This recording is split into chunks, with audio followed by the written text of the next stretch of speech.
Hello everyone, स्वागत है बेटा आप सबका हमारे इस नए लेक्चर में कोऑर्डिनेट ज्योमेट्री के। और बेटा आपको याद होगा कि हम पेयर ऑफ स्ट्रेट लाइंस पढ़ रहे थे और पेयर ऑफ स्ट्रेट लाइंस से बेटा मैंने आपको बहुत सारी चीजें बता दी थी कि इक्वेशन कैसे लिखते हैं, एंगल कैसे निकालते हैं, एंगल बाइसेक्टर का जो कंबाइंड इक्वेशन है वो क्या होता है। ये तमाम बातों की चर्चा बेटा हमारी हो चुकी है और आज का लेक्चर प्योरली डेडिकेटेड रहेगा पेयर ऑफ स्ट्रेट लाइंस पे ही। और पेयर ऑफ स्ट्रेट लाइंस में और जितनी भी चीजों की बात हो सकती है सारी बातें हम आज के लेक्चर में कंप्लीट करेंगे। इसके बाद बेटा हमारे पास सिर्फ एक लास्ट टॉपिक बचेगा, दैट इज होमोजेनाइजेशन। और जैसी होमोजेनाइजेशन कंप्लीट होगा मैं एक या दो लेक्चर बच्चों डेडिकेटेड लूंगा क्वेश्चन प्रैक्टिस पे। ऐसा हो सकता है कि मैं सिर्फ एक लेक्चर लूं और वो 2.5 या 3 घंटे का लेक्चर हो सिर्फ क्वेश्चंस पे, जिसमें मैं पूरे चैप्टर के क्वेश्चन आपको कराऊंगा। और उसके बाद बेटा पॉइंट एंड स्ट्रेट लाइन अपना अच्छे से कंप्लीट हो जाएगा। पॉइंट तो मैंने अच्छे से बेटा किया ही है, 12-13 लेक्चर्स का शायद पॉइंट मैंने अपलोड किया है। और स्ट्रेट लाइंस भी आप देखेंगे तो बेटा ऑलमोस्ट 14-15 लेक्चर्स पोस्ट में कर चुका हूं। ये मेरे ख्याल से आज का 16th लेक्चर है शायद जो मैं रिकॉर्ड कर रहा हूं। इसके बाद एक लेक्चर होमोजेनाइजेशन और एक लेक्चर जो थोड़ा लंबा लेक्चर होगा एंटायरली बेस्ड ऑन क्वेश्चंस। और उसके बाद ये कंप्लीट, फिर हम पढ़ेंगे सर्कल्स। सर्कल्स के बाद अगर आप बच्चे बोलेंगे कि आपको कोनिक सेक्शन पढ़ना है, पैराबोला, इलिप्स, हाइपरबोला पढ़ना है तो मैं वो पहले पढ़ा दूंगा। और अगर आप बच्चे बोलेंगे कि नहीं सर कोऑर्डिनेट ज्योमेट्री पढ़ने के बाद हमें पहले आप परम्यूटेशन, कॉम्बिनेशन एंड बाइनोमियल पढ़ा दो और उसके बाद कोनिक पढ़ाना, तो अपन वैसा भी कर सकते हैं। जैसा आप बोलेंगे मैं वैसा करवा दूंगा, मुझे कोई दिक्कत नहीं है। लेकिन हाँ, एक बात की बेटा गारंटी है कि तुम्हारा सिलेबस बहुत जबरदस्त तरीके से मैं कवर करवाऊंगा। और मैं दावे के साथ तुमको बोल सकता हूं कि बेटा अगर तुम मेरे नोट्स ढंग से बना रहे हो और अगर तुमने एक एक सवाल ईमानदारी से बेटा समझा है और बार बार रिवाइंड करके देखा है या कमेंट्स में अगर तुमने मुझसे डाउट में चीजें पूछी हैं, तो मैं दावे के साथ बोल सकता हूं हिंदुस्तान के किसी भी कोचिंग इंस्टीट्यूट का मटेरियल उठा लो, तुम आराम से सॉल्व कर सकते हो। कोई भी इंस्टीट्यूट, मैं नाम नहीं लूंगा किसी का भी, with due respect to all the institutes, लेकिन हिंदुस्तान में एग्जिस्ट करता हुआ कोई भी कोचिंग इंस्टीट्यूट जो आईआईटी जेईई के लिए प्रिपेयर आपको करता है, आप उसका कोचिंग मटेरियल उठा के देख लीजिए। सारी चीजें मैंने आपको करवाई हैं और आप किसी भी मटेरियल का बेटा चाहे मोस्ट डिफिकल्ट एक्सरसाइज हो आप बहुत आसानी से बना सकते हैं। और अगर कहीं फंसे तो आपके पास बेटा कमेंट सेक्शन है ही डाउट पूछने के लिए, आप बिंदास बेटा डाउट पूछो। तो चलो बेटा आज का अपना लेक्चर अपन स्टार्ट करते हैं। लेकिन आज का लेक्चर स्टार्ट करने के पहले आप में से जितने भी बच्चों ने अभी तक हमारे टेलीग्राम चैनल को ज्वाइन नहीं किया है, आप सबसे बच्चों ये एक हम्बल मेरा रिक्वेस्ट है कि आप हमारे टेलीग्राम चैनल को ज्वाइन करिए, उससे जुड़िए। उसका बेटा ज्वाइनिंग लिंक आपको नीचे डिस्क्रिप्शन बॉक्स पे दिख रहा होगा और उसे ज्वाइन करने से आपको 2 फायदे होने वाले हैं। पहला फायदा बच्चों ये है कि क्योंकि मैं एक दिन में मल्टीपल लेक्चर्स पोस्ट करता हूं तो कई बार ऐसा मैंने देखा है कि कुछ बच्चों का कोई लेक्चर छूट जाता है या स्किप हो जाता है, क्योंकि एक दिन में एक वीडियो 11th का आता है, एक वीडियो 12th का आता है और उसके साथ साथ एक यूट्यूब शॉर्ट आता है। तो कई बार ऐसा होता है कि बच्चे का कोई लेक्चर स्किप हो जाता है। लेकिन अगर आप हमारे टेलीग्राम चैनल से जुड़े रहेंगे तो आपको हमेशा इस बात की जानकारी रहेगी कि आज के दिन मैंने कौन कौन से लेक्चर्स पोस्ट किए, सो दैट कि आपका कभी भी कोई भी लेक्चर ना छूटे। और जो बच्चों second and most important advantage है कि यहां पर तो मैं आपको बहुत सारे सवालों की प्रैक्टिस कराऊंगा। मैं कॉन्फिडेंटली दावे के साथ हर लेक्चर में बोलता हूं कि आप किसी भी टीचर के नोट्स में से, हिंदुस्तान का कोई भी टीचर जो मैं आपको मैथ्स पढ़ाता है, आप उसके नोट्स से मेरे नोट्स को कंपेयर करके देख लो, आपको अच्छे सवाल मिलेंगे, ज्यादा सवाल मिलेंगे। मैं दावे के साथ आपको बोल सकता हूं, करके आप देख लीजिए कंपेयर। तो बेटा आपको किसी भी नोट्स में से ज्यादा ही सवाल मिलेंगे, लेकिन फिर भी अगर आपको जेईई मेंस और एडवांस क्रैक करना है तो आपको क्वेश्चंस की प्रैक्टिस बढ़ानी पड़ेगी।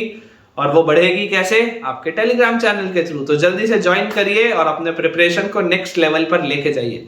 और साथ ही बच्चों, आप सारे बच्चों को मोटिवेटेड रखने के लिए, चार्ज्ड अप रखने के लिए, इंस्पायर्ड रखने के लिए मैंने अपना एक पर्सनल चैनल दोबारा से स्टार्ट किया है, जिसमें सिर्फ मैं मोटिवेशनल वीडियोस डालूंगा, सिर्फ आपको इंस्पायर करूंगा ताकि आप बहुत अच्छे से पढ़ाई करें और अपने गोल को अचीव करें। तो अगर आप उस चैनल से भी जुड़ना चाहते हैं और हमेशा मोटिवेटेड रहना चाहते हैं तो ज्वाइनिंग लिंक उसका भी आपको डिस्क्रिप्शन पे दिख रहा होगा। वो मेरे पर्सनल नाम से यूट्यूब चैनल है, आप चाहें तो उसे सर्च कर सकते हैं और उसे देख सकते हैं।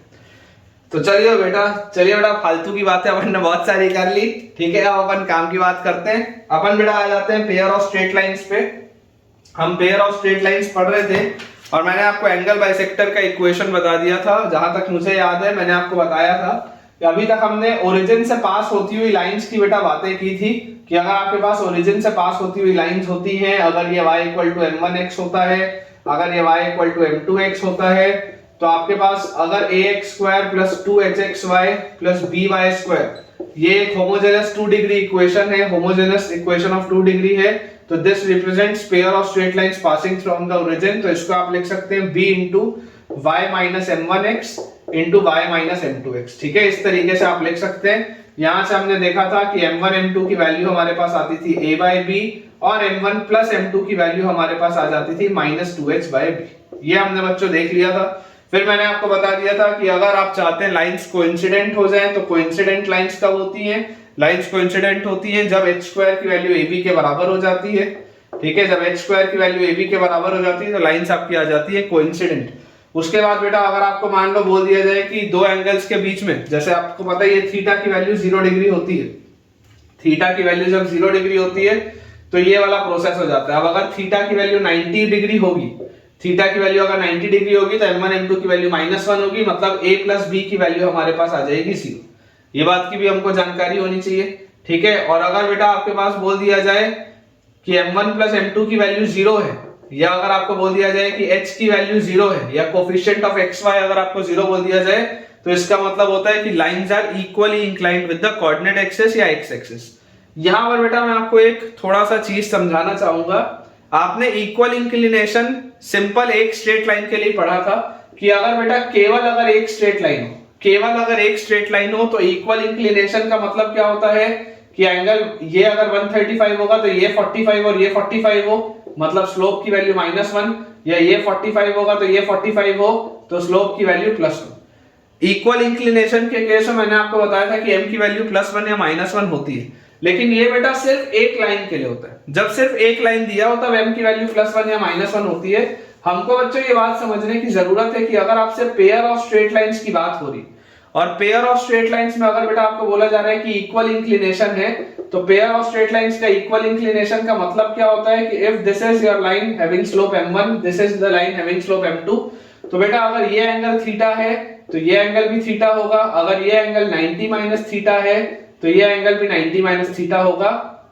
पेयर ऑफ लाइंस के केस में इक्वल इंक्लिनेशन विद अगर आपको x एक्सिस बोला जाए तब तो कोई प्रॉब्लम नहीं, लेकिन पेयर ऑफ लाइन के केस में equal inclination with coordinate axis का मतलब क्या होता है, आपको ये मैं लिखा देता हूं कि ये मैंने लास्ट लेक्चर में भी देखो बताया था। Equal inclination with coordinate axis, equal inclination with coordinate axis का मतलब सिर्फ और सिर्फ ये होता है कि जो एंगल्स एक लाइन बनाएगी x और y एक्सिस के साथ, वही एंगल्स दूसरी लाइन भी बनाएगी x और y एक्सिस के साथ। तो अगर आपके पास लाइन L1 x के साथ थीटा बनाती है और y के साथ 90 माइनस थीटा बनाती है, तो लाइन L2 भी x के साथ थीटा बनाएगी और y के साथ 90 माइनस थीटा बनाएगी।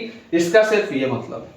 ठीक है, अगर equal inclination with x axis बोला जाए तब तो कोई प्रॉब्लम ही नहीं है, लेकिन अगर मान लीजिए पेयर ऑफ लाइंस में बच्चों अगर आपके पास आ जाए equal inclination with the coordinate axis, तो कोऑर्डिनेट एक्सिस के साथ इक्वल इंक्लिनेशन का अर्थ क्या होगा कि एक लाइन जिस तरीके से x और y एक्सिस के साथ एंगल बनाएगी, उसी तरीके से दूसरी लाइन भी x और y एक्सिस के साथ एंगल बनाएगी। ये बात बेटा हमको पता होनी चाहिए।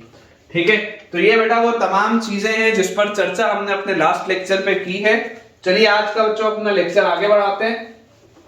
देखिए बेटा, इसमें आपको मैं एक बता देता हूं कि अभी तक हमने देखा था कि जब पेयर ऑफ लाइंस ओरिजिन से पास हो रही, जब पेयर ऑफ लाइंस ओरिजिन से पास हो रही हो तब आपके पास होमोजेनस इक्वेशन आता है, डिग्री 2 का इक्वेशन आता है।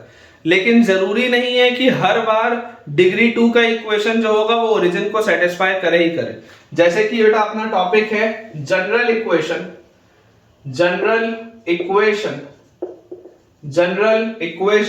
Of second degree, general equation of second degree representing a pair of straight line.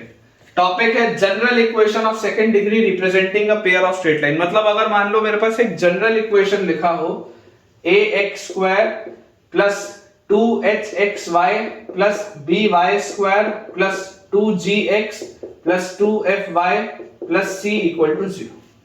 ये बेटा अगर हमारे पास एक जनरल इक्वेशन लिखा हो, ax square plus 2hxy plus by square plus 2gx plus 2fy plus c equal to 0।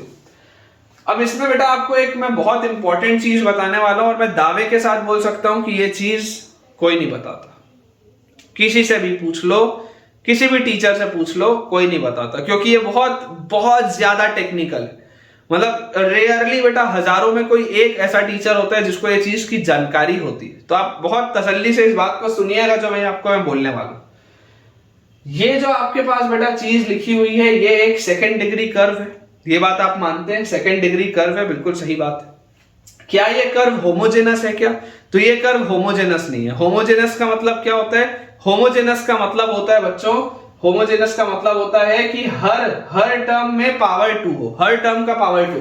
जैसे इसका power 2 है, इधर 1 और 1 ऐड करोगे तो 2 आ जाएगा, इधर भी 2 है, लेकिन इसका पावर सिर्फ 1 है, क्योंकि यहां पर x ही अकेला वेरिएबल है, g तो कांस्टेंट है। वैसे यहां पर सिर्फ y अकेला वेरिएबल है, f तो कांस्टेंट है। वैसे यहां पर c अकेला कांस्टेंट है, वेरिएबल कुछ भी नहीं है। ये बेटा वही इक्वेशन है जो मैंने आपको क्वाड्रेटिक इक्वेशन से ही पढ़ाया है ना। ये क्वाड्रेटिक इक्वेशंस वाले आप चैप्टर में देखेंगे, आपको मिल जाएगा। ये सेम चीज को अगर आप क्वाड्रेटिक इक्वेशंस वाले चैप्टर खोल के देखेंगे, मेरे प्लेलिस्ट में आप चाहो तो देख सकते हो, आपको मिल जाएगी ये चीज, मैं पढ़ा चुका हूं वहां पे, इसलिए थोड़ा सा फास्ट जाऊंगा आज के लेक्चर में। तो अगर बेटा मैं क्वाड्रेटिक इक्वेशन से इसको कंपेयर करूं तो वहां पर एक कंडीशन थी कि condition for which the above equation can be factorised, condition for which the above equation can be factorized into two linear factors, पहले मैं आपको बेटा कंडीशन बता देता हूं, उसके बाद मैं आपको वो चीज बताऊंगा जो कोई नहीं बताता है ना। ये सब लोग बताते हैं, लेकिन इसके बाद मैं आपको जो बताऊंगा वो कोई नहीं बताता। तो condition for which the above equation can be factorised into two linear factors is abc plus 2fgh minus AF square minus BG square minus CH square equal to 0। ये कंडीशन होती है बच्चों। अगर ये कंडीशन फॉलो हो रही हो, तो इसका मतलब होता है कि आप इसे फैक्टराइज कर सकते हैं दो अलग अलग लीनियर फैक्टर्स में।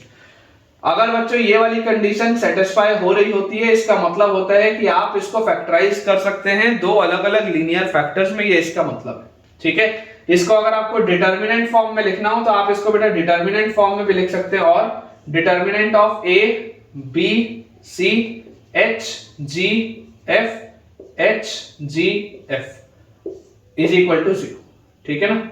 ये बेटा अपने पास ऐसा है,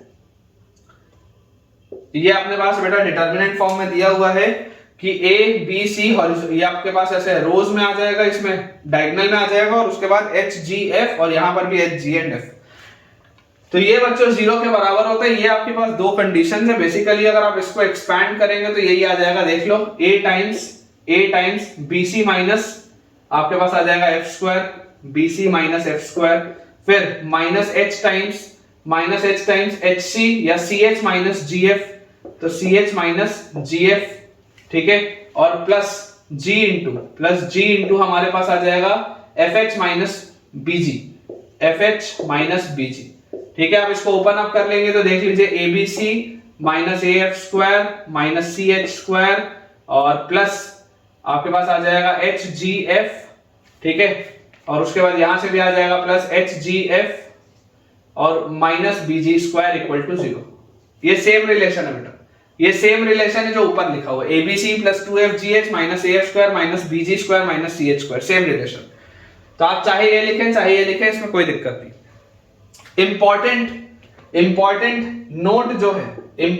नोट बेटा जो है, जो बहुत चुनिंदा लोग बताते हैं, बहुत चुनिंदा लोग। आप बेटा इसको रिलेट करिए ओरिजिन शिफ्टिंग के साथ।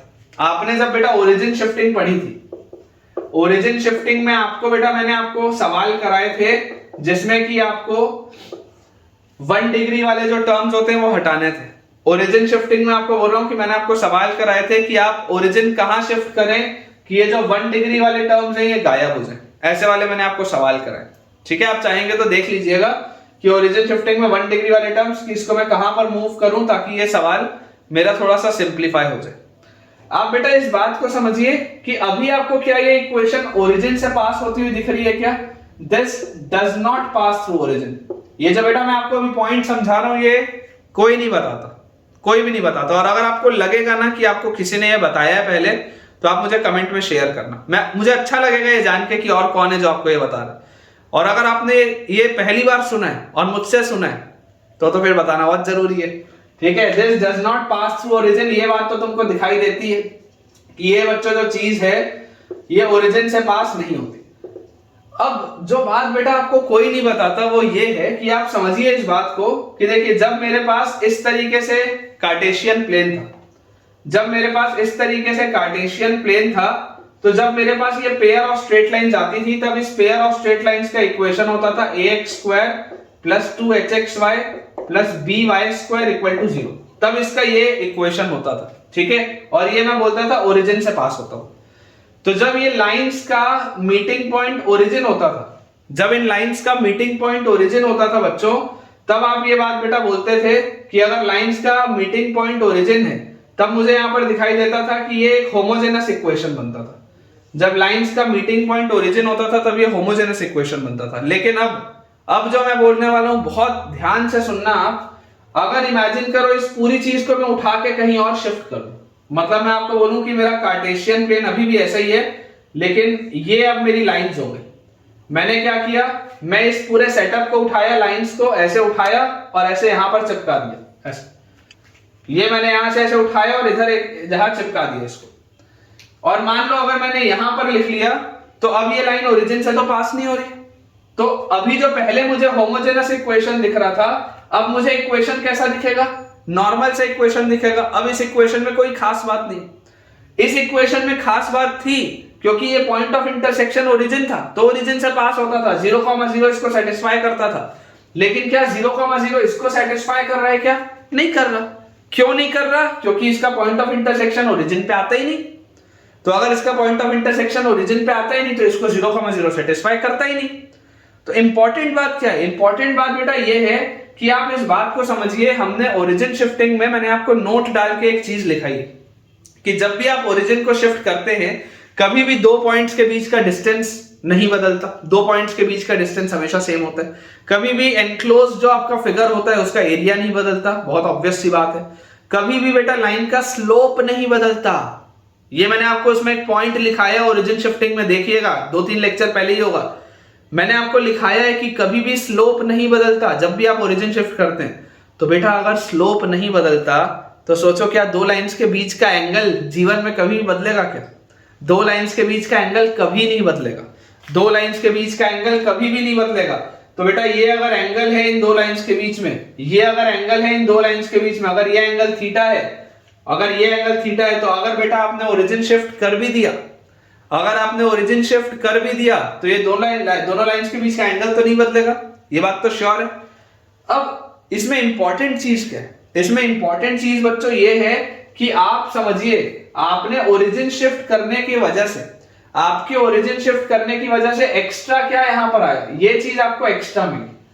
आपने जैसे ही ओरिजिन शिफ्ट किया ये फालतू के टर्म्स एक्स्ट्रा आ गए। अदरवाइज पहले तो होमोजेनस इक्वेशन था, मस्त इक्वेशन था, इधर भी पावर 2 इधर भी, दोनों को ऐड करूंगा तो पावर 2 इधर भी पावर 2, पहले बढ़िया था। लेकिन जैसे ही ओरिजिन शिफ्ट कर दिया बेकार हो गया, ये फालतू के टर्म्स भी ऐड हो गए। तो आप समझो बेटा कि अगर ये ओरिजिन मान लो मैं यहां पर ले जाऊं, ये जो पहले ओरिजिन 0,0 था, अगर मैं अब ओरिजिन यहां पर ले जाऊं दोबारा, तो दोबारा से होमोजेनस इक्वेशन मिलना चाहिए, करेक्ट। अगर मैं इसको ओरिजिन को यहां पर शिफ्ट कर दूं, मैं x और y के साथ इस तरीके से प्ले करूं कि ये पूरी चीज दोबारा से ऐसे फॉर्मेट में आ जाए। ये जो स्मॉल a था, स्मॉल h था, स्मॉल b था, इसको अगर मैं ओरिजिन शिफ्ट करके ऐसे हरकत करूं कि ये इस फॉर्मेट में आ जाए दोबारा से, तो मजा आ जाएगा। अगर इसको मैं इस फॉर्मेट में ले आऊं बेटा तो मजा आ जाएगा। तो इंपॉर्टेंट बात क्या है? इंपॉर्टेंट बात ये है कि जो एंगल होता है, हर टीचर बेटा सिर्फ ये आपको बोल देता है कि आपका ये जो होमोजेनस पार्ट होता है ना, होमोजेनस पार्ट का जो एंगल आएगा वही आपका एक्चुअल एंगल होगा। मतलब आपको ये बोला जाता है कि देखो ये आपके पास बेटा जो इक्वेशन लिखा हुआ है, ये इक्वेशन को भी जब आप फैक्टराइज करोगे तो दो स्ट्रेट लाइन बनेगी। ये दो स्ट्रेट लाइन कब बनेगी? जब ये वाली कंडीशन फॉलो होगी, abc + 2fgh - af² - bg² - ch² = 0। ये दो लाइंस कब बनेंगी, ये फैक्टराइज पूरा का पूरा होके, ये पूरा जो 2 डिग्री और 1 डिग्री का बेटा एक जनरल कर्व है, ये फैक्टराइज होके दो स्ट्रेट लाइन बनेगा इस कंडीशन पे। तो अगर बच्चों ये हमारे पास दो स्ट्रेट लाइन बन रहे हैं तो ये बोला जाता है कि इन दो के बीच का भी जो एंगल होगा वो एंगल वही होगा जो इसके होमोजेनस पार्ट के बीच में। तो बेसिकली होमोजेनस पार्ट का मतलब क्या है, होमोजेनस पार्ट का मतलब वही है कि तुम ये ओरिजिन शिफ्टिंग कर रहे हो तभी तो सेम बन रहा। ये जो सेटअप था पूरा, ये सेटअप उठाऊं और मैं दुनिया के किसी भी कोने में, ब्रह्मांड के किसी भी कोने में इसको घुमा दूं, कोई फर्क नहीं पड़ता, ये एज इट इज रहेगा। ये ओरिजिन अगर तुम यही रहने दो, ये जो लाइंस का सेटअप था, ये एक लाइन ये दूसरी लाइन, सेटअप उठाओ और चिपका दो, किधर भी चिपकाना है चिपका दो, हर जगह चिपकाओगे एंगल सेम होगा। तुम चाहे इसको घुमा दो, इसको तुम घुमा भी दोगे तो क्या फर्क पड़ रहा है, दोनों के बीच का एंगल थोड़ा ना बदल जाएगा। अगर मान लो तुमने ये लाइन ऐसा L1 और L2 था, इसको तुमने ऐसे रोटेट कर दिया, ऐसे रोटेट कर दिया, तो भाई साहब अगर रोटेट भी कर दोगे तो जो पहले एंगल थीटा था वो अभी भी तो एंगल थीटा ही रहेगा, कोई फर्क थोड़ा ना पड़ रहा है। इसको तुम उठा के बेटा कहीं भी ले जाओ, पूरे जगह में इसको उठा के कहीं भी ले जाओ, एंगल हमेशा सेम होगा। लोग डायरेक्टली बोल देते हैं कि एंगल सेम होता है, एंगल सेम क्यों होता है वो कोई नहीं बताता। तो एंगल सेम इसलिए होता है क्योंकि इस चीज को आप इंटरप्रेट कर सकते हो ओरिजिन शिफ्टिंग वाले क्वेश्चन से, कि अगर मान लो मैं इसका पॉइंट उठा के दोबारा यहां ले आता, अगर इस ओरिजिन को घुमा के मैं दोबारा यहां ले आता तो ओरिजिन शिफ्टिंग हो जाता, और ओरिजिन शिफ्टिंग होने पर ओरिजिन से पास होती हुई जो लाइन होती है वो एक होमोजेनस इक्वेशन देती है। तो जरा सोच के देखो कि अगर ये कोई नया पॉइंट मेरे पास x, y आ गया और अगर मैंने इसको बोल दिया कि ये ओरिजिन शिफ्टिंग होके ax² plus 2hxy plus by² में कन्वर्ट हो गया ओरिजिन शिफ्टिंग करके, तो फायदा हो जाएगा। ठीक है, ये जो बड़ा x है और ये जो छोटा x है ये दोनों इंटर रिलेटेड है। ये जो बड़ा x है और ये वाला बेटा जो छोटा x है ये दोनों इंटर रिलेटेड है। ठीक है, आप चाहो तो इसको x डैश भी लिख सकते हो, आप इसको x डैश y डैश भी कर सकते हो, कोई दिक्कत नहीं। मैं आपको पॉइंट सिर्फ ये समझाना चाह रहा हूं कि जब आप इस पूरे सेटअप को उठा के कहीं और शिफ्ट कर दोगे, आपने अगर नए ओरिजिन में आप इसको ले गए तो नए ओरिजिन में लेकर जाने से कोई प्रॉब्लम नहीं है। अगर आप अपने ओरिजिन को यहां पर मान लेंगे तो ऑटोमेटिकली अब दोबारा ये आपको होमोजेनस इक्वेशन की तरह दिखेगा। तो इस केस में भी बच्चों जो एंगल आएगा that will be tan theta is equal to mod of twice of root over h square minus ab by a plus b। This remains unchanged. मेरे हिसाब से ये बहुत जबरदस्त चीज है, ये कोई नहीं बताता। मैंने मतलब हजारों लोगों का देखा है बेटा, मतलब टीचिंग नोट्स मैंने देखा है, लेक्चर देखा है, अटेंड किया है, सुना है, ये बहुत रेयरली कोई बताता है। हम इंटरव्यूज में यही पूछते हैं, बच्चा और टीचर जो भी होता है वो सब फंस जाता है इसमें, सब फंस जाते हैं कि यार ये क्या हो गया। हम तो हमेशा ये पढ़ते हुए आए थे कि इसका होमोजेनस पार्ट जो होता है वही एंगल देता है, क्यों देता है ये तो कभी सोचा ही नहीं। बेटा मैथ्स में हर चीज का रीजन होता है। अगर तुम्हारा टीचर जो भी तुमको पढ़ाता है, हिंदुस्तान के जिस भी टीचर से तुम पढ़ते हो, जिस भी कोचिंग में पढ़ते हो, अगर वो तुम्हारे क्यों का जवाब नहीं दे रहा ना, चाहे वो फिजिक्स हो, चाहे केमिस्ट्री हो, चाहे मैथ्स हो, चाहे बायोलॉजी हो, कोई भी सब्जेक्ट हो, अगर वो तुम्हारे क्यों का जवाब नहीं दे रहा, इसका मतलब आप जांच सकते हैं कि उसको नहीं पता। क्योंकि ये सब्जेक्ट्स ऐसे हैं जिसमें हर चीज का रीजन होता है, हर चीज का रीजन होता है बेटा मैथ्स में। ऐसी कोई भी चीज नहीं होती जिसको बोल दिया जाता है कि रट लो, याद कर लो, ऐसा कुछ नहीं होता। सबका रीजन होता है, उसको खुद को रीजन नहीं पता इसलिए तुमको नहीं बता। तो आप इस बात को देख लीजिए, ये बहुत इंपॉर्टेंट चीज है जो मैं आपको बता रहा हूं। आप इसको ब्रह्मांड के किसी भी कोने में घुमा के ले जाओगे ना लाइन को, उनके बीच का एंगल सेम होगा। आपको एंगल सेम क्यों आ रहा है, क्यों का वजह यह है कि जैसे ही मैं इसको जहां घुमा के लेके जाऊंगा, अगर घुमा के लेके जाने के बाद मैंने इसको वापस यहां पर ले गया ओरिजिन को, तो ओरिजिन को यहां पर लेके जाते ही मेरा ये वाला चीज तो नहीं बदला ना, ये वाले चीज को कोई भी बदलाव थोड़ा ना हुआ। देखो मैंने जैसे ओरिजिन शिफ्ट किया, इसको कैपिटल ए मत लिखो, स्मॉल ए ही लिखो। कैपिटल ए मैंने इसके लिए लिख दिया था, इसको आप मान लो, इसको आप कन्वर्ट करके इसमें कर रहे हो, इसको फिलहाल के लिए मैं मिटा देता हूं यहां से। ठीक है, इसको अपन लिख रहे हैं ऐसा, देखो 2h x dash y dash plus by dash का स्क्वायर, ये आपके पास लिखा है। ये जो पूरी चीज है ये बदल के इसमें आ गई। बेसिकली ये वाला a और ये वाला a सेम है, ये वाला h और ये वाला h सेम है, ये वाला b और ये वाला b सेम है, और ये जो अंदर की चीज एक्स्ट्रा आ रही थी वो इस x डैश y डैश और y डैश के स्क्वायर में बैलेंस हो जाएगी। कैसे बैलेंस हो जाएगी, मान लो आपके पास होगा x dash will B equal to small x minus कुछ x1 y dash is equal to small y minus कुछ y1, उसके जब स्क्वायर y डाल के आप एक्सपैंड करोगे ना तो इस फॉर्मेट की चीज बन जाएगी, क्योंकि ये आपने ओरिजिन शिफ्ट कर दिया है। आपने ओरिजिन कहां पर शिफ्ट कर दिया? आपने ओरिजिन शिफ्ट कर दिया ये x1 y1 पे। ये मैं आपको समझाना चाह रहा हूं, समझ पा रहे हो आप? तो बेटा ये बहुत इंपॉर्टेंट चीज है जो कोई भी नहीं बताता, ये ऐसी बच्चों चीजें हैं जो कोई भी नहीं बताता। तो आपको बस यही समझना है कि आप इसको कहीं भी घुमा के ले जाओ, आप कहीं भी घुमा के ले जाओ, ये वाला जो पार्ट है ना, ये वाला पार्ट सारी चीजों का टेक केयर कर लेगा। और अगर ये वाला पार्ट सारी चीजों का टेक केयर कर लेगा मतलब कि एंगल रिमेन्स अनचेंज्ड। बहुत इंपॉर्टेंट है। कैसा लगा मुझे कमेंट्स में तुरंत बताओ। जैसे बच्चों देखो मैं आपको एक सवाल कराता हूं, ठीक है? क्वेश्चन बच्चों अपने पास लिखा हुआ है कि simplify the equation into linear factors, ठीक है? अपने पास बच्चों एक इक्वेशन दिया हुआ है 2x square plus xy minus y square minus x plus 5y minus x plus 5y minus 6 is equal to 0। ये बच्चों अपने पास एक इक्वेशन लिखा हुआ है, आप क्लियरली देख सकते हैं कि ये एक सेकेंड डिग्री कर्व है। अब ये सेकेंड डिग्री कर्व, क्योंकि अभी मैंने आपको कोनिक सेक्शन नहीं पढ़ाया है, तो मैं आपको बताऊं कि इन जनरल एक सेकेंड डिग्री कर्व जो होता है वो पैराबोला, एलिप्स, हाइपरबोला, सर्कल कुछ भी हो सकता है, लेकिन उसके लिए कंडीशंस होती है। अभी हमने वो कंडीशंस तो नहीं पढ़ी, अभी हमने कंडीशन किसकी पढ़ी है? अभी हमने कंडीशन पढ़ी है केवल और केवल स्ट्रेट लाइन की। तो बच्चों स्ट्रेट लाइन की कंडीशन क्या बोलती है? स्ट्रेट लाइन की कंडीशन हमको बोलती है कि if this has to be factorised into a pair of straight lines L1 and L2, तो हमें पता है कि ABC plus 2FGH minus AF square minus BG square minus CH square की वैल्यू 0 होनी चाहिए।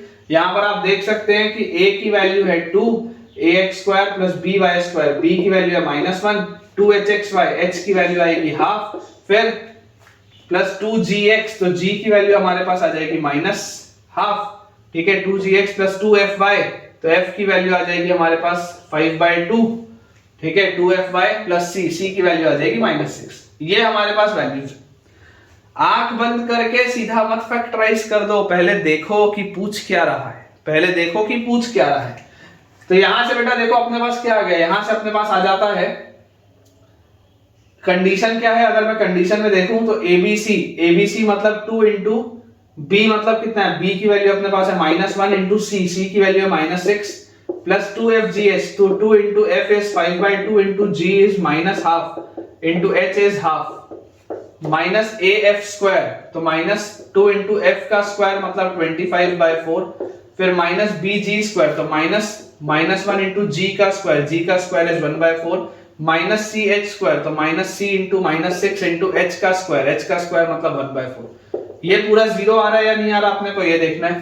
तो ये 6 इंटू 2 ये 12 आ गया, 2 से ये 2 कटा तो ये आ गया आपके पास -5/4, उसके बाद 2 से ये 4 कटा 2 तो -25/2, उसके बाद अपने पास आ जाएगा +1/4 और फिर अपने पास आ जाएगा +6/4 इज 3/2, ठीक है? तो यहां से बच्चों अगर आप ध्यान से देखेंगे तो आपके पास देखो आप ये तो 12 लिखा हुआ है, बचे हुए पूरे के नीचे अगर मैं एलसीएम ले लूं 4 का, ठीक है? अगर बेटा मैं एलसीएम ले लूं 4 का तो दिस इज -5/4, दिस इज -50/4 +1/4 +6/4 और इसको भी 4 के हिसाब से अगर लिख लें तो 48/4।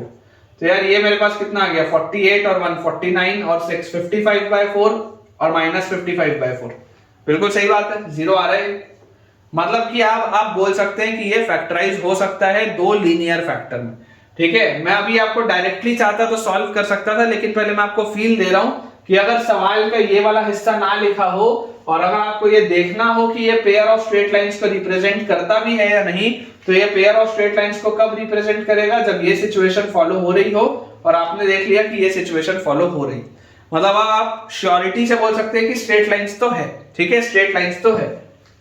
अब बेटा द मोमेंट आपने ये चीज इंश्योर कर ली कि ये स्ट्रेट लाइन है, मेथड 1 क्या है? मेथड 1 आपको इसको फैक्टराइज करना है, आप इसको अज्यूम कर लो एक quadratic in y, assume this to be a quadratic in y, assume this to be assume this to be a quadratic in y। आप चाहो तो x में भी कर सकते हो, कोई तकलीफ नहीं है ना, x में कर लो, चलो x में कर लो, कोई दिक्कत नहीं। assume this to be a quadratic in x। अब अगर आप इसको x में क्वाड्रेटिक अज्यूम करेंगे तो आप इसको कैसे लिखेंगे, 2x square plus x into y minus 1 और minus y square plus 5y minus 6 equal to 0। ये आ गया अपने पास क्वाड्रेटिक इक्वेशन।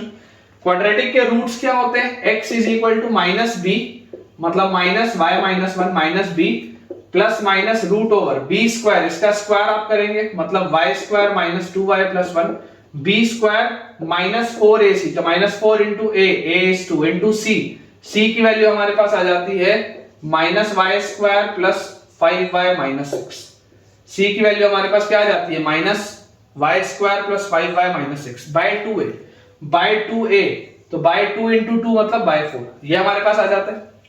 कैसे सॉल्व करेंगे, 4 उधर ले जाओ तो 4x, ये पूरा उधर ले जाओ तो प्लस y माइनस 1, ये minus times of y minus 1 था, उधर गया तो plus y minus 1। This is equal to plus minus root over, अंदर क्या लिखा हुआ है ध्यान से देखते हैं, y square minus 2y plus 1 minus 4 और 2 इज माइनस 8, माइनस 8 अंदर जाएगा तो प्लस 8y स्क्वायर, फिर माइनस 8 अंदर जाएगा तो माइनस 40y, फिर माइनस 8 अंदर जाएगा तो प्लस 48, ये आ जाएगा अपने पास। इसको थोड़ा अगर मैं सिंप्लीफाई करूं तो देखो मुझे दिख रहा है कि इसको मैं क्या लिख सकता हूं, और this is plus minus root over y square और 8y square is 9y square, फिर माइनस 2y और minus 40y is minus 42y और प्लस 1 एंड 48 इज 49। ये बेटा मेरे पास लिखा हुआ है। क्या इसका मैं कुछ कर सकता हूं क्या, मुझे देखो ये भी एक परफेक्ट स्क्वायर दिख रहा है, ये भी एक परफेक्ट स्क्वायर दिख रहा है। अगर मैं इसको लिखूं 3y माइनस 7 का होल स्क्वायर तो क्या आ जाएगा, क्या देखो ध्यान से देखो, ये रूट के अंदर जो लिखा हुआ है, रूट के अंदर वाली चीज को 3y मतलब 9y स्क्वायर, 7 मतलब 49 और माइनस 2 इंटू 3y तो माइनस 6 इंटू 7 माइनस 42 है, बिल्कुल सही। तो बेटा अगर आपके पास स्ट्रेट लाइन आ रही होगी ना तो हमेशा रिजॉल्व होकर अच्छा आंसर आएगा, हमेशा आंसर अच्छा आएगा। तो देखो यहां से आपके पास क्या आ गया, 4x plus y minus 1 is equal to plus minus, और यहां से जैसे ही रूट के अंदर से ये स्क्वायर आएगा तो आपके पास बाहर आ जाएगा 3y माइनस 7। बेसिकली ये प्लस माइनस उसी रूट को तो बैलेंस करने के लिए लगाया था, ठीक है। तो यहां से अपने पास बच्चों देखो क्या आ गया, एक बार आप इसको लोगे प्लस के साथ तो आपके पास आएगा 4x plus y minus 1 is equal to 3y minus 7, और एक बार आपके पास आएगा माइनस के साथ तो 4x plus y minus 1 minus के साथ लेंगे तो माइनस 3y प्लस 7। तो फाइनल आंसर देखो क्या आता है बेटा अपने पास, 4x फिर y minus 3y is minus 2y और प्लस 6 इज इक्वल टू 0। इसको अगर मैं बेटा सिंप्लीफाई करूं तो मेरे पास आ जाएगा 2x minus y plus 3 is equal to 0। ये आती है एक लाइन, ये अपने पास बच्चों आती है एक लाइन, और दूसरी लाइन को अगर आप सिंप्लीफाई करें तो यहां से आपके पास आ जाएगा 4x plus 4y minus 8 is equal to 0। तो यहां से बच्चों आप दूसरी लाइन लिख सकते हैं x plus y minus 2 is equal to 0, x plus y minus 2 is equal to 0। ये बच्चों के पास दो लाइन जाएंगी। पहले मैं आंसर देख लेता हूं। ये मेथड 1 है जो बहुत नॉर्मल सा मेथड है कि आपने इसको एज अ क्वाड्रेटिक बनाया, फैक्टराइज कर दिया और बढ़िया से आपके पास दो आंसर आ गए। आप क्लियरली देख सकते हैं कि ये दोनों स्ट्रेट लाइंस हैं, क्योंकि linear equation in two variable always represent a straight line. तो ये दो स्ट्रेट लाइंस हैं। पहली स्ट्रेट लाइन अपने पास आ रही है 2x minus y plus 3 equal to 0, बिल्कुल सही है। दूसरी लाइन अपने पास आ रही है x plus y minus 2 equal to 0, बिल्कुल सही। ठीक है, तो यहां पर बेटा मैं आंसर लिख देता हूं, उसके बाद मैं आपको मेथड 2 बताता हूं। आंसर अपने पास है 2x minus y plus 3 equal to 0, ये एक लाइन है, और दूसरी लाइन हमारे पास है x plus y minus 2 equal to 0। अपन बच्चों बोर्ड एक बार क्लियर करते हैं और मेथड 2 देखते हैं, जो जबरदस्त है और जो इतनी मेहनत हमें भी बचा लेता है। देखिए बच्चों, मेथड 2 अपन देखते हैं, जो जबरदस्त मेथड है। अभी बेटा अगर आपको ये चीज समझ में आई होगी जो मैंने आपको बोला कि बेसिकली ये जो होमोजेनस वाला पार्ट होता है, शुरू वाला, ये जो होमोजेनस वाला बच्चों पार्ट होता है, यही आपका एंगल डिसाइड करता है। ये जो होमोजेनस वाला पार्ट होता है यही आपका एंगल डिसाइड करता है। और एंगल कौन डिसाइड करता है? एंगल डिसाइड करता है स्लोप। एंगल कौन डिसाइड करता है? एंगल डिसाइड करता है स्लोप। मैं आपको बेटा ये बोलता हूं कि आप एक बार इसे फैक्टराइज करो, सिर्फ इतने हिस्से को। तो इसके इतने हिस्से को आप कैसे फैक्टराइज करेंगे? 2x square plus 2xy minus xy, तो ये आ गया प्लस xy, और माइनस y स्क्वायर तो यहां से आपके पास देखो क्या आ जाता है, यहां से आपके पास आ जाता है 2x into x plus y minus y into x plus y. तो बेसिकली मेरे पास आ जाता है 2x minus y into x plus y. मैंने अभी सिर्फ इतने से हिस्से को फैक्टराइज किया, तो इतने से हिस्से को फैक्टराइज करने पे मेरे पास ये आ रहा है। क्योंकि मैं आपको बोल रहा हूं कि देखो आपके पास आप ब्रह्मांड के किसी भी कोने में चले जाओ, ये लाइन हो या कोई भी और लाइन हो, अगर होमोजेनस इक्वेशन का पार्ट ये आपके पास है तो angle between the two line same होगा। Angle between the two line same होगा, सिर्फ ओरिजिन शिफ्ट करने वाली बात हो रही है। मतलब अगर मान लो मैं इतना हिस्सा सेम रखूं और मैं आगे की चीजें चाहे लाख बार बदल लूं, समझना ध्यान से सुनना, मैं अगर इतना हिस्सा फिक्स रखूं और ये आगे की चीजों को चाहे मैं लाख बार बदल लूं, angle between the two straight lines तो हमेशा ही सेम होगा। क्योंकि angle between the two straight lines होता है twice of root over h square minus ab by a plus b। उसमें तो सिर्फ इसी का काम है, आगे का तो बेकार है। इसका मतलब क्या है? इसका मतलब है बेटा कि यहीं से एंगल मिलना है, और एंगल किससे मिलना है? स्लोप से।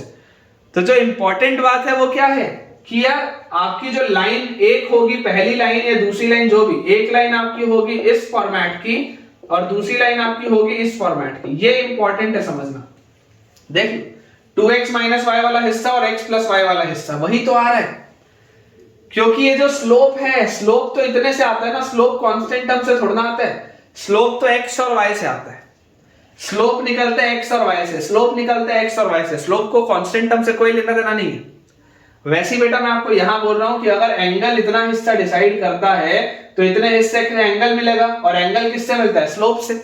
मतलब अगर मैं सिर्फ इतने से हिस्से को फैक्टराइज करके दो हिस्से में मैंने फैक्टराइज कर दिया, तो इसका मतलब क्या है? इसका मतलब ये है कि यार इसी फॉर्मेट की तो लाइन होनी चाहिए, इसी फॉर्मेट की तो लाइन होनी चाहिए। तो मैंने इसके साथ प्लस ए लगा दिया और उसके साथ प्लस बी लगा दिया, मिल गई दो लाइन।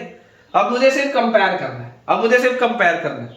तो ये मेथड 2 है मेरे हिसाब से। This is an awesome technique, मेरे हिसाब से तो this is an awesome technique.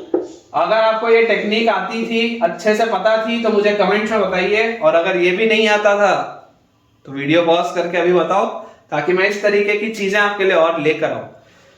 तो यहां से बेटा अगर आप कंपेयर करेंगे तो देखिए x का कोफिशिएंट क्या आएगा? What will be the coefficient of x?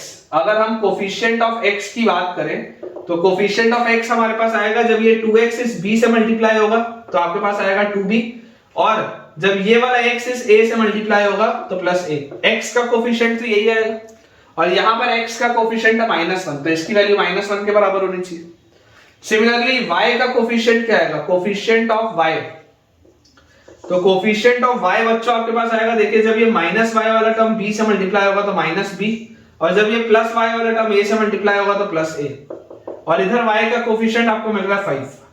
Simple, दो इक्वेशन दो वेरिएबल, बहुत आसान से सॉल्व कर सकते हो।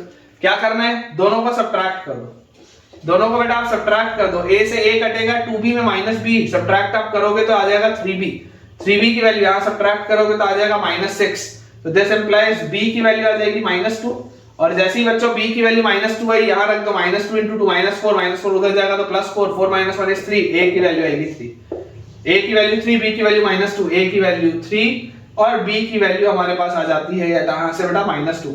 देख लो same answer, 2x - y + 3 same, x + y - 2 same. बहुत ही जबरदस्त, लिख देते हैं यार, जबरदस्त भी है, जबरदस्त, बहुत ही अच्छा है बेटा, ये बहुत ही मस्त चीज है। और अगर अच्छा लगा हो तो कमेंट में जबरदस्त लिख दो, चलो कमेंट में जबरदस्त लिख दो अगर ये टेक्निक आपको पसंद आई है तो। नेक्स्ट अपने पास बेटा एक रिजल्ट है, चलो उसको मैं एज अ क्वेश्चन आपको कराता हूं कि find an expression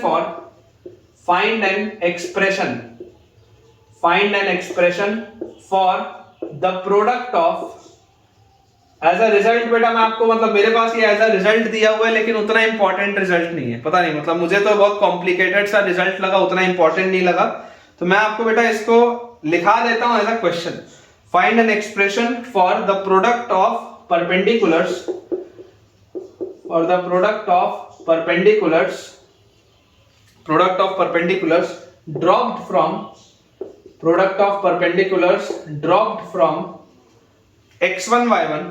dropped from x1 y1 to the pair of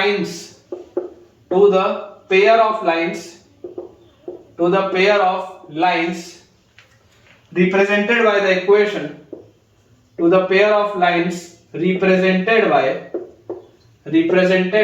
the equation, to the pair of lines represented by the equation ax square plus 2hxy plus by square equal to 0।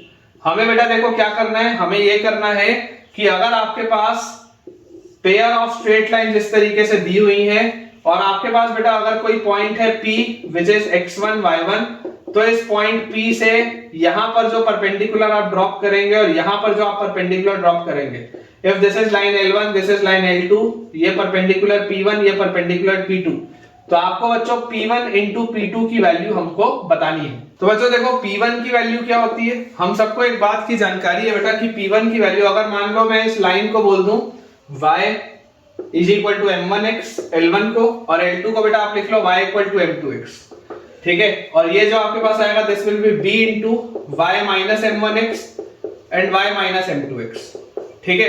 तो अपने पास देखो P1 कितना आ जाएगा, P1 will be equal to x1 y1 से आप इस पे जब इक्वेशन डालेंगे तो आप इसको लिख सकते हैं m1x minus y equal to 0, ये आपका लाइन L1 आ गया। तो जैसे ही मैं x1 y1 डालूंगा तो this will be m1 x1 minus y1 upon root over 1 plus m1 square, इसका मॉड, ये आएगा मेरे पास P1। सिमिलरली बच्चों P2 मेरे पास क्या आ जाएगा, P2 के लिए मैं यहां पर बोल देता हूं this will be m2x minus y equal to 0।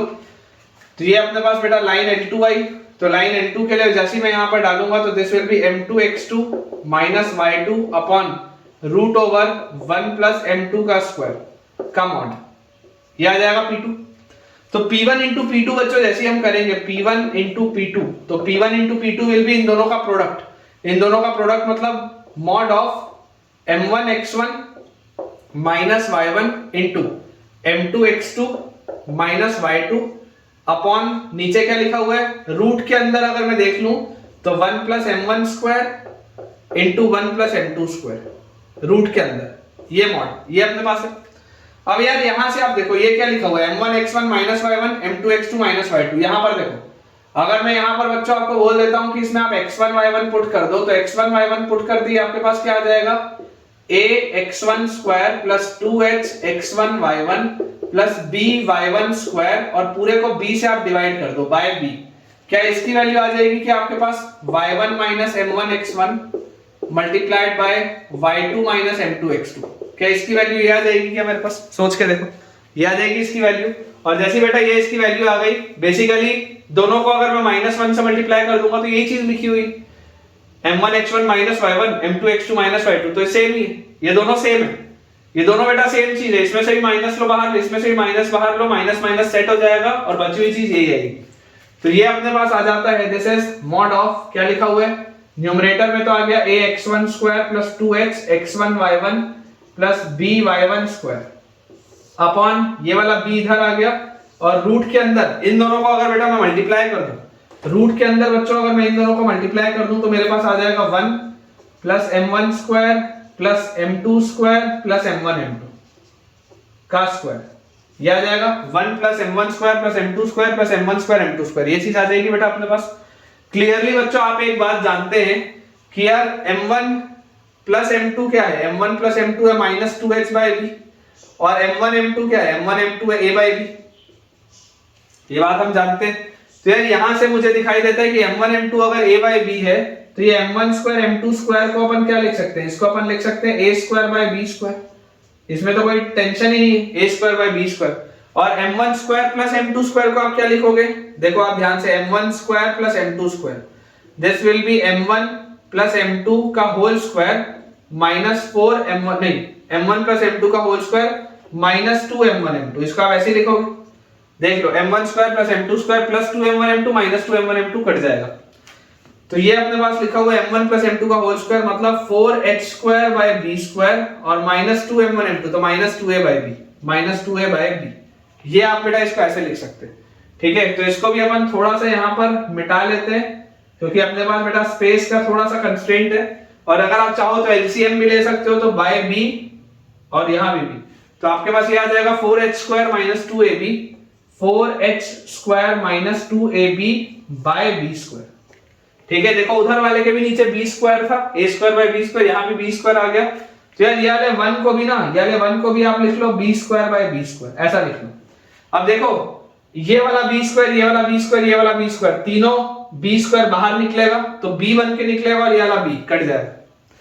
तो मेरे पास देखो क्या आ जाता है बेटा, मेरे पास आ जाता है मॉड ऑफ ax1 का square plus 2hx1y1 plus by1 का स्क्वायर अपॉन, नीचे मेरे पास क्या लिखा हुआ है, यहां पर अगर मैं ध्यान से देखूंगा तो बेटा ये मेरे पास लिखा हुआ है 4 रूट के अंदर 4h स्क्वायर और उसके बाद क्या लिखा हुआ है a square plus b square minus 2ab, तो प्लस a माइनस b का होल स्क्वायर, ये आता है बेटा रिजल्ट। अब ये मेरे पास ऐसा रिजल्ट लिखा हुआ है, मेरे को उतना इंपॉर्टेंट नहीं लगता क्योंकि इस पे डायरेक्ट सवाल बहुत कम बनते हैं, तो बेटा मेरे हिसाब से ये उतना इंपॉर्टेंट नहीं है, लेकिन क्योंकि मेरे पास ये दिया हुआ था तो मैंने आपको करा दिया। ठीक है, आप अगर चाहें तो उसको याद रख सकते हैं कि अगर आपके पास पेयर ऑफ लाइंस दी हुई हैं तो पेयर ऑफ लाइंस के केस में अगर आप किसी external point p x1 y1 से परपेंडिकुलर ड्रॉप करते हैं तो उन परपेंडिकुलर्स का प्रोडक्ट क्या हो जाता है, x1 y1 इसमें डालेंगे तो a x1 square plus 2h x1 y1 plus b y1 square divided by root over क्या लिखेंगे 4h का square plus a minus b का whole square plus divided by 4h का square plus a minus b का whole square. ये तरीका होता है इसको लिखने का, आप अगर चाहें तो इसको बेटा याद रख सकते हैं। मेरे हिसाब से ये रिजल्ट उतना इंपॉर्टेंट नहीं है। क्वेश्चन बच्चों अपने पास अगला लिखा हुआ है, प्रूव दैट, अब ये प्रूव में ना आपके नॉर्मल सवाल भी आ सकता था, prove that the pair of straight lines, prove that the pair of straight lines x square minus 4xy, x square minus 4xy plus y square and x plus y equal to 1, prove that the pair of straight lines, ये आपके पास एक pair दिया हुआ है straight line का and ये वाली line enclose an equilateral triangle, enclose an equilateral triangle.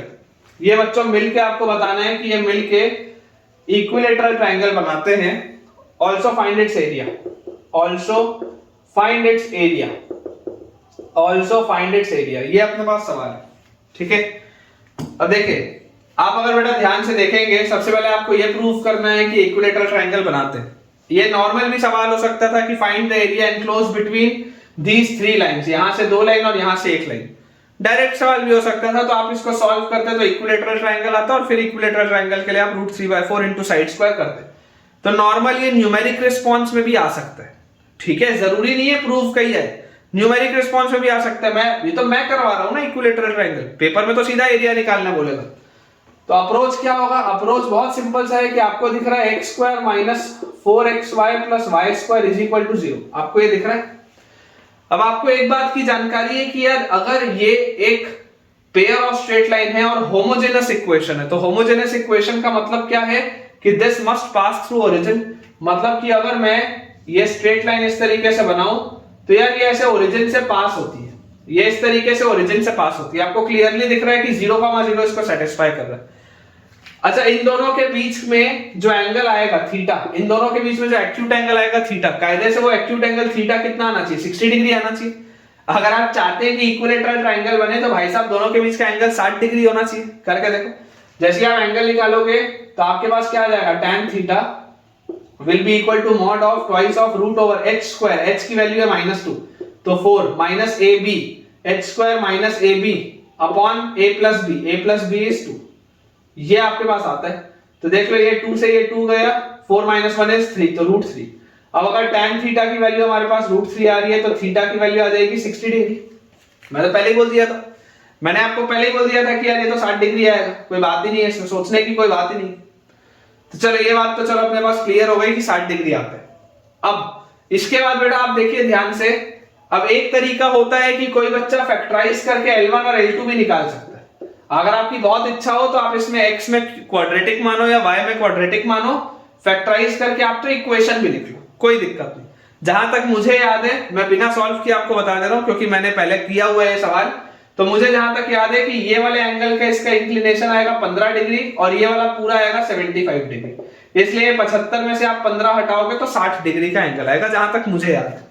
ठीक है, ये जो दो लाइंस आएंगी ना, एक लाइन का आपके पास स्लोप आ जाएगा 75 डिग्री और एक लाइन का आपके पास स्लोप आ जाएगा 15, मतलब इंक्लिनेशन 75 और 15 आ जाएगा, बचा हुआ 60 डिग्री आएगा। आप चाहें तो इसको सॉल्व करके देख सकते हैं। फिर हमें एक लाइन दी हुई है x plus y equal to 1। अब x plus y equal to 1 वाली जो लाइन है यार, ये तो 100% इसका स्लोप -1 है, इसका स्लोप तो 100% -1 है। और इसका इंटरसेप्ट क्या है? इसका इंटरसेप्ट अगर आप देखोगे तो ये इस तरीके की लाइन आपके पास बनेगी, ये कुछ ऐसी आपके पास लाइन बनेगी, आप ऐसा बोल सकते हो। अंदाजे से ही बनाया हूं लेकिन बनेगी तो ऐसी लाइन। और अगर इसका बेटा मैं स्लोप बोल रहा हूं कि इसका स्लोप -1 है, इसका मतलब इसका एंगल ऑफ इंक्लिनेशन कितना होगा? 135 डिग्री। देख लो इसका जो स्लोप आएगा, इसका स्लोप विल बी -1। तो इसका एंगल ऑफ इंक्लिनेशन अगर 135 आ रहा है तो यार ये छोटा सा एंगल जो होगा ये 45 होगा, ये छोटा सा एंगल आपके पास 45 होगा। ऐसा करो, देखो मैंने यहाँ 15 तो लिख ही दिया है, इसको सॉल्व कर लेते हैं। इसको क्वाड्रेटिक बना के सॉल्व करो।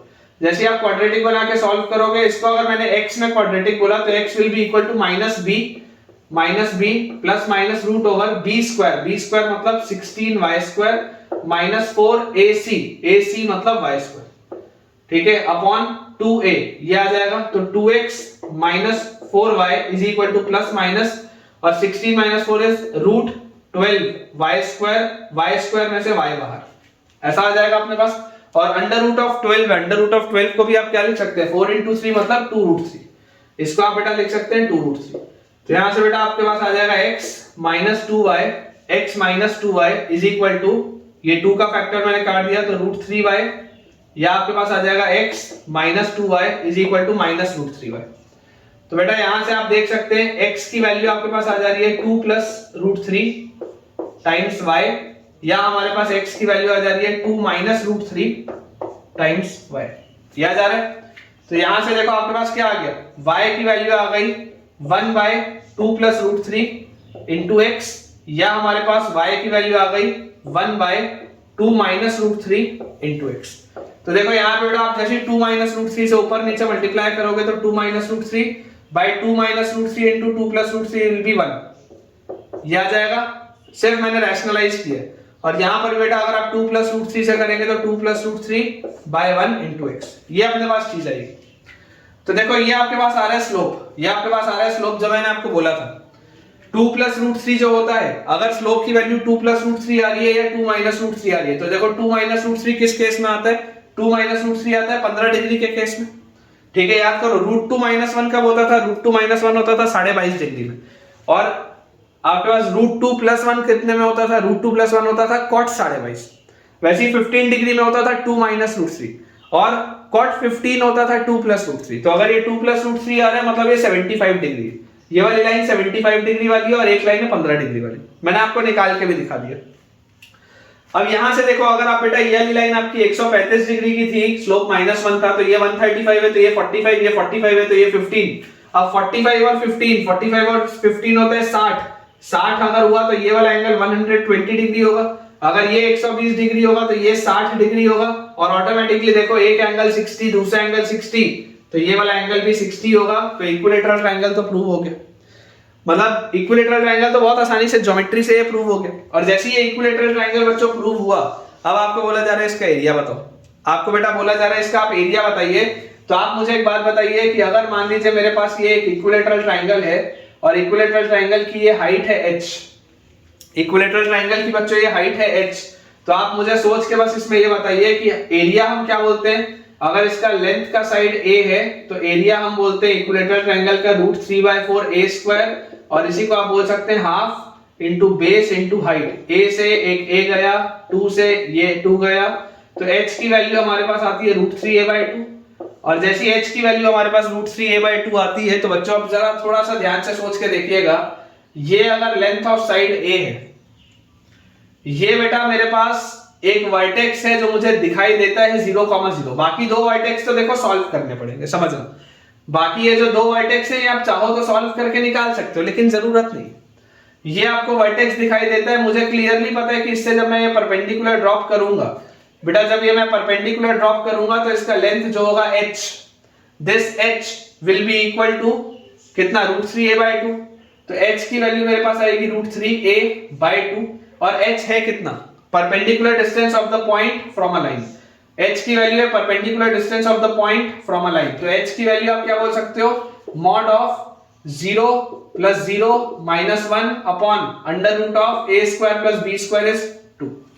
यही आएगा, देख लो x plus y minus 1 equal to 0 है ना लाइन, तो अगर line x plus y minus 1 equal to 0 है तो इसका डिस्टेंस, इस लाइन का डिस्टेंस इस पॉइंट से क्या होगा, 0 plus 0 minus 1 by under root of 1 plus 1, और ये जो बेटा आपके पास वैल्यू आ रही है दिस इज 1 बाय रूट 2। तो अगर इसकी वैल्यू हमारे पास 1 बाय रूट 2 आ रही है तो ये रूट 2 से ये 2 कटेगा तो रूट 2, तो यहां से आपके पास a की वैल्यू आ जाती है under root of 2 by 3, a की वैल्यू हमारे पास आ जाती है अंडर रूट ऑफ 2 बाय 3, और इसका एरिया क्या होता है, एरिया ऑफ इक्विलेटरल ट्रायंगल होता है रूट 3 बाय 4 इनटू साइड का स्क्वायर, इसका स्क्वायर करोगे तो आपके पास आ जाएगा 2 बाय 3, तो final answer will be 2 root 3 by 12, ठीक है, और 2 से ये 12 कटेगा तो 6, तो फाइनल आंसर बच्चों जो अपने पास आएगा that will be root 3 by 6, ये अपना आंसर है, ठीक है। अच्छा सवाल है बेटा, थोड़ा मेहनत वाला सवाल है लेकिन अच्छा सवाल है, तो फाइनल आंसर जो अपने पास बच्चों आ जाएगा that will be root 3 divided by 6, ठीक है। चलिए अगला सवाल देखते हैं बेटा, इसको क्लियर करते हैं। नेक्स्ट बच्चों अपने पास क्वेश्चन लिखा हुआ है, find the centroid of the triangle, find the centroid, find the centroid of the triangle, find the centroid of the triangle, equation of whose sides are, equation of whose sides are 12x square minus 20xy, 12x square minus 20xy plus 7y square equal to 0 and 2x plus 3y and 2x plus 3y यानी 2x minus 3y and 2x minus 3y plus 4 equal to 0 and 2x minus 3y plus 4 equal to 0। ये अपने पास बच्चों एक question दिया हुआ है कि आपको सेंट्रॉइड बताना of the triangle, equation of whose sides are ये। क्लियरली आपको बच्चों देखो दिखाई देता है कि अगर मुझे सेंट्रॉइड की बात करनी है तो थोड़ा मेहनत वाला सवाल है, लेकिन थोड़ा मैं कर लेंगे मेहनत, कोई बात नहीं, सॉल्व तो करना पड़ेगा। सेंट्रॉइड निकालने के लिए आपको ये पॉइंट ऑफ इंटरसेक्शन निकालना जरूरी है। सेंट्रॉइड निकालने के लिए बेटा आपको ये पॉइंट ऑफ इंटरसेक्शन निकालना जरूरी है। उसके लिए आप अलग से इक्वेशंस को सॉल्व करें, उसका आपकी इच्छा के ऊपर है। आपको अगर अलग से इक्वेशंस को सॉल्व करना हो तो आप अलग से इक्वेशंस को सॉल्व करें, अदरवाइज आपको बेटा कुल मिला के क्या है, वर्टेक्स निकालना है, ठीक है। तो यार देखो, अगर मान लो मैं इसको बोलता हूं कि चलो इसको फैक्टराइज अपन करते हैं, तो इसको बेटा अगर आप फैक्टराइज करोगे तो आपको देखो दिखाई देता है कि 12 और यहाँ पे 7, अगर तो ये अच्छी लाइन आनी है तो 12 इंटू 7 अपने पास होता है 84। 84 को अगर मैं ब्रेक करूं मुझे दिखता है 14 इंटू 6 में ब्रेक हो जाएगा।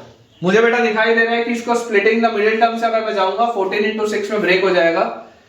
तो देखो आपके पास लिखा हुआ इक्वेशन में है, लिख देता हूं 12x square minus 20xy plus 7y square equal to 0। इसको आप लिख लो 12x square minus 14xy minus 6xy और plus 7y square equal to 0।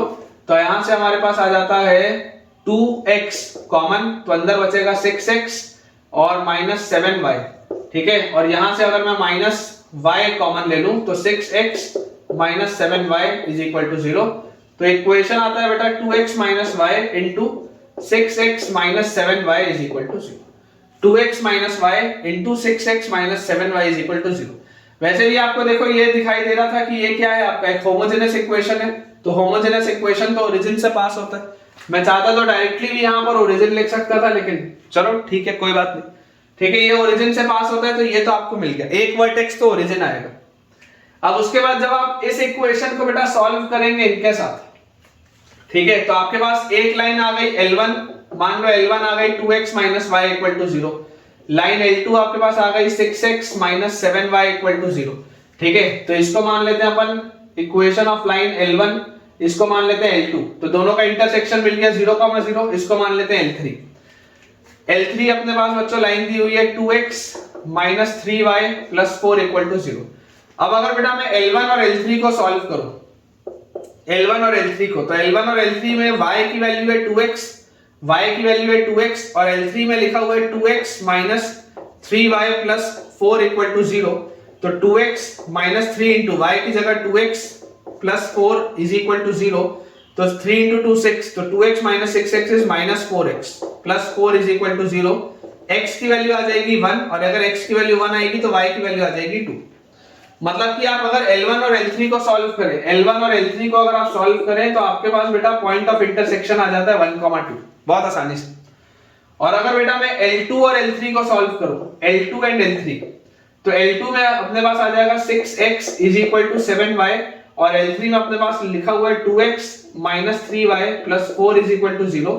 इस पूरे को अगर आप 3 से मल्टीप्लाई करोगे तो आपके पास आ जाएगा 6x minus 9y plus 12 is equal to 0। पूरे को 3 से मैंने मल्टीप्लाई किया तो 6x की जगह 7y minus 9y plus 12 is equal to 0। तो minus 2y plus 12 is equal to 0। तो बच्चों यहां से आपके पास y की वैल्यू आ जाएगी 6 और अगर y की वैल्यू 6 आई तो 6 से 6 कटेगा तो x की वैल्यू आ जाएगी 7। मतलब कि ये वाला आपके पास कोऑर्डिनेट आ गया 7,6। अब जैसे ये आ गया तो सेंट्रोइड निकालना तो बहुत ही आसान। सेंट्रोइड के कोऑर्डिनेट क्या होते हैं? सेंट्रोइड के कोऑर्डिनेट होते हैं x1 plus x2 plus x3 by 3, x1 plus x2 plus x3 by 3, y1 plus y2 plus y3 by 3। अभी तक बच्चों आपको ये याद हो जाना चाहिए। तो सेंट्रोइड के कोऑर्डिनेट हमारे पास आ जाएंगे 0 plus 7 plus 1 8 by 3, 0 plus 6 plus 2 again 8 by 3। मतलब कि सेंट्रोइड के आपके पास बच्चों कोऑर्डिनेट्स आ जाते हैं 8 by 3, 8 by 3। देख लीजिए बिल्कुल सही है, सेंट्रोइड के कोऑर्डिनेट्स आ जाते हैं 8 by 3, 8 by 3। एक अच्छा इसमें ऑप्शन बन सकता था, एक अच्छा ऑप्शन बन सकता था centroid lies on the line, centroid lies on the line y equal to x, कि जो सेंट्रोइड है वो किस लाइन पर लाई कर रहा है? y इक्वल टू x पे। मतलब कि y इक्वल टू x पे अगर लाई कर रहा है तो उसका x कोऑर्डिनेट और y कोऑर्डिनेट भी सेम होगा। बन सकता था ऐसा सवाल में, कोई दिक्कत नहीं। चलिए बेटा एक लास्ट अपन क्वेश्चन करते हैं फिर आज का लेक्चर एंड करेंगे। क्वेश्चन अपने पास लिखा हुआ है find the distance, find the distance, find the distance between the parallel lines, between the parallel lines, find the distance between the parallel lines 4x square plus 4xy plus y square minus 6x minus 3y and minus 4 is equal to 0। 4x square plus 4xy plus y square minus 6x और minus 3y minus 4 equal to 0। ठीक है, ये बच्चों आज के lecture का last सवाल रहेगा। और जितना भी पेयर और स्ट्रेट लाइंस में चर्चा करनी है, जो काम की बातें हैं वो हमने कर ली है और जो भी रह जाएगा वो हम सवालों में देखेंगे। कल का लेक्चर हमारा टॉपिक वाइज, थ्योरी वाइज आखिरी लेक्चर होगा जिसमें मैं होमोजेनाइजेशन चालू करके खत्म कर दूंगा और फिर कल के बचे हुए लेक्चर में और परसों के पूरे लेक्चर में हम सिर्फ सवालों की प्रैक्टिस करेंगे। मैं आपको अभी से बता दूं परसों का लेक्चर लंबा होगा, कम से कम 2 घंटे का तो होगा ही, क्योंकि उसमें मैं जितने भी मेरे पास सवाल होंगे मैं सारे के आपको करा दूंगा बेटा, सब सवाल आपको कराऊंगा ताकि आपको बढ़िया से प्रैक्टिस हो जाए। चलिए इसको बेटा देखते हैं। अभी मैंने आपको थोड़ी देर पहले इसका अप्रोच बताया, मैंने बच्चों आपको अभी थोड़ी देर पहले इसका अप्रोच बताया। अप्रोच क्या है कि अगर मेरे पास 4x square plus 4xy plus y square minus 6x minus 3y minus 4 equal to 0 को सॉल्व करना है तो या तो मैं इसको पूरे को x में क्वाड्रेटिक बना के सॉल्व कर लूं, या तो मैं आपको ये चीज समझा दूं जो भी मैंने थोड़ी देर पहले ही बताया था कि ये वाला जो हिस्सा है उसमें से ही स्लोप निकल के आएगा, क्योंकि एंगल सेम होता है, एंगल सेम होता है तो एंगल निकल के आता है स्लोप में से। तो अगर मैं इसको फैक्टराइज करूं तो बेसिकली ये लिखा हुआ है 2x प्लस y का होल स्क्वायर। आप देख लो ये लिखा हुआ है 2x प्लस y का whole square, 4x square plus 2 into 2 ये 4xy प्लस y स्क्वायर। मतलब जो आपकी लाइंस होंगी they will be of the form 2x plus y plus a into 2x plus y plus b। इस format की आपकी lines होनी चाहिए, तभी तो पैरेलल लाइंस होंगी, क्योंकि स्लोप सेम होना चाहिए तो पैरेलल लाइंस तो तभी आएंगी। अब अगर यहां से बेटा मैं x का कोफिशिएंट देखूं तो 2x जब b से मल्टीप्लाई होगा तो 2b और 2x जब a से मल्टीप्लाई होगा तो 2a। ये आएगा x का कोफिशिएंट। x का कोफिशिएंट दिया है मुझे -6, तो यहां से a प्लस b की वैल्यू आ जाती है -3, ये पहली बात।